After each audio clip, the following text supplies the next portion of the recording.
Como resultado, la corriente neta del motor no cae lo suficientemente rápido para desacelerar el motor y por tanto continúa acelerando.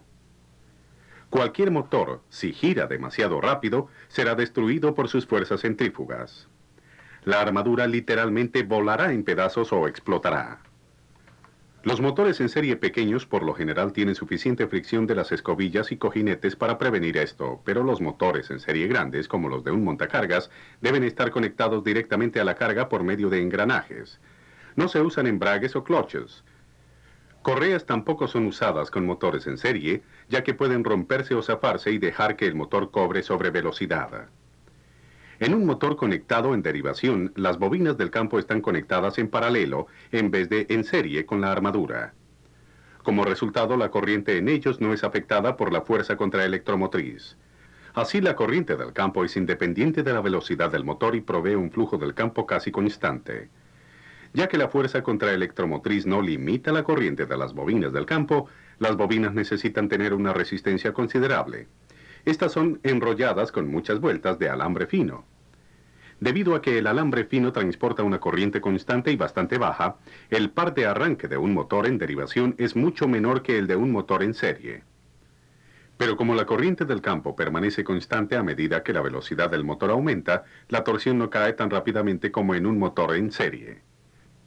Otra ventaja de un motor en derivación es que una vez alcanza la velocidad normal de operación, tiene buena regulación de velocidad.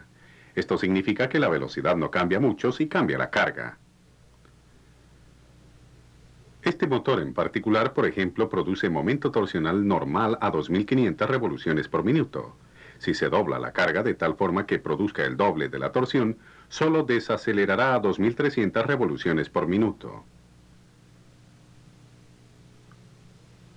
Un típico motor en serie desaceleraría mucho más bajo las mismas condiciones. Los motores en derivación también tienen una velocidad superior o sin carga fija. Y no se desbocarán porque el campo se mantiene constante a medida que aumenta la velocidad de la armadura. Los motores DC industriales grandes a menudo son de devanado compuesto. Esto significa que tienen ambas, bobinas en serie y en derivación enrolladas en los mismos núcleos del campo. Cada grupo de bobinas contribuye al flujo del campo. Los motores de excitación compuesta por lo general combinan algunas de las mejores características de los motores en derivación y en serie. Su torsión de arranque es más alta que la de un motor en derivación. Sin embargo, su regulación de velocidad es casi tan buena como la de este y tiene una velocidad sin carga estable. Existen varias formas diferentes de interconectar las bobinas en serie y en derivación en un motor de excitación compuesta. Cada uno produce características operacionales del motor ligeramente diferentes. El grado de combinación, o sea, la proporción de la fuerza total del campo suministrada por las bobinas en serie y en derivación, también afecta el comportamiento del motor. Los motores de imán permanente no poseen devanados del campo. Los imanes permanentes suplen un campo magnético constante. Los imanes del campo y los devanados de la armadura usualmente están proporcionados de tal modo que la curva de torsión es casi una línea recta desde baja velocidad hasta velocidad sin carga. Una curva de torsión como esta significa que el motor produce caballos de fuerza casi constante, no importa su velocidad. Muchas máquinas de enrollado de carretes funcionan mejor con este tipo de curva de torsión. Ahora, como mencionamos al comienzo, una de las principales ventajas de los motores DC es un control preciso y relativamente fácil de velocidad y torsión. Para entender cómo puede cambiar la velocidad y la torsión de un motor DC, observemos un motor funcionando a una velocidad constante. El motor está produciendo justo la torsión necesaria para hacer girar la carga a esa velocidad. El par motor y el par de carga son iguales, o balanceados uno con otro. La fuerza contraelectromotriz también está balanceada con el voltaje de suministro a un nivel constante. El voltaje efectivo produce justo la corriente suficiente para que el motor produzca la torsión que necesita para hacer girar la carga. ¿Qué sucedería si alteramos el balance de alguna manera? Supongamos que disminuimos el voltaje sobre la armadura. El voltaje efectivo de la armadura cae. La corriente de la armadura y el par motor también decrecen. El motor ya no está produciendo la suficiente torsión para impulsar la carga y el eje va más despacio. Esto disminuye la fuerza contraelectromotriz. Como resultado, el voltaje efectivo aumenta lo mismo que la corriente de la armadura, hasta que el motor produce la suficiente torsión para impulsar la carga a la velocidad reducida. La situación de nuevo es estable, pero el motor está marchando más despacio. Pero, ¿qué pasa si ajustamos el voltaje del campo? Supongamos que lo reducimos.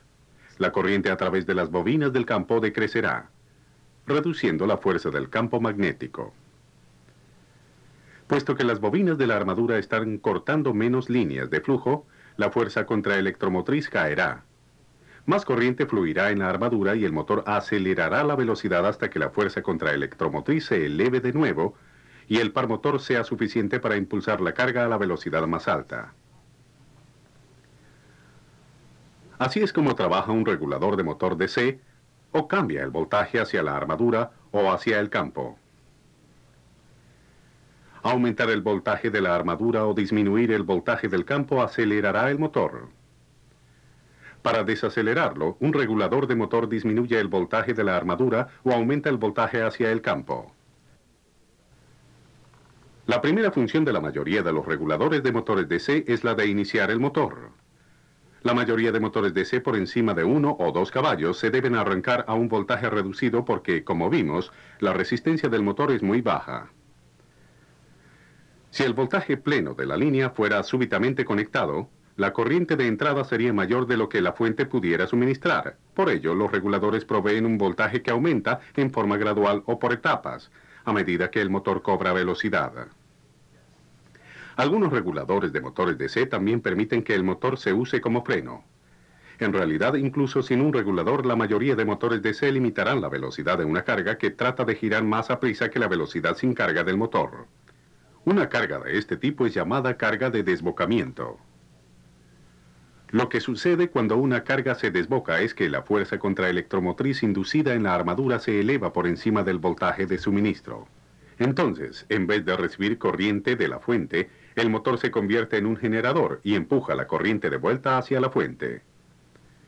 Cuando la corriente reversa, se invierten los polos de la armadura y se invierte la torsión. Aunque el eje continúa girando en la misma dirección, las fuerzas magnéticas en el motor están tratando de hacerlo girar en la dirección contraria. De este modo, el par motor trabaja contra la carga desbocada, limitando su velocidad. Ahora, si desconectamos la fuente de voltaje de la armadura, el efecto frenador del motor será intensificado. La fuerza contraelectromotriz ya no se está oponiendo, así que la corriente invertida en la armadura aumenta y la torsión de frenado se hace mucho más fuerte. Para que esto suceda, la corriente debe tener un circuito completo a través de las bobinas de la armadura. De tal forma, cuando se acciona el interruptor de freno, el regulador del motor conecta los resistores en paralelo con los terminales de la armadura al mismo tiempo que apaga la fuente de voltaje. Como la fuerza contraelectromotriz disminuye a medida de que cae la velocidad de la armadura, la corriente y la torsión de frenado desacelerarán a medida que el motor desacelere. A cero velocidad no habrá frenado, así que el eje no será detenido.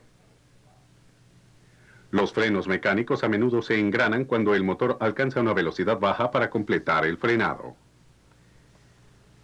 Invertir un motor DC es muy simple. Invierta la corriente, bien sea en las bobinas del campo o en las de la armadura. Cuando se invierten los polos magnéticos, el par motor se invierte. En la práctica, los motores DC casi siempre son invertidos, reversando la corriente de la armadura.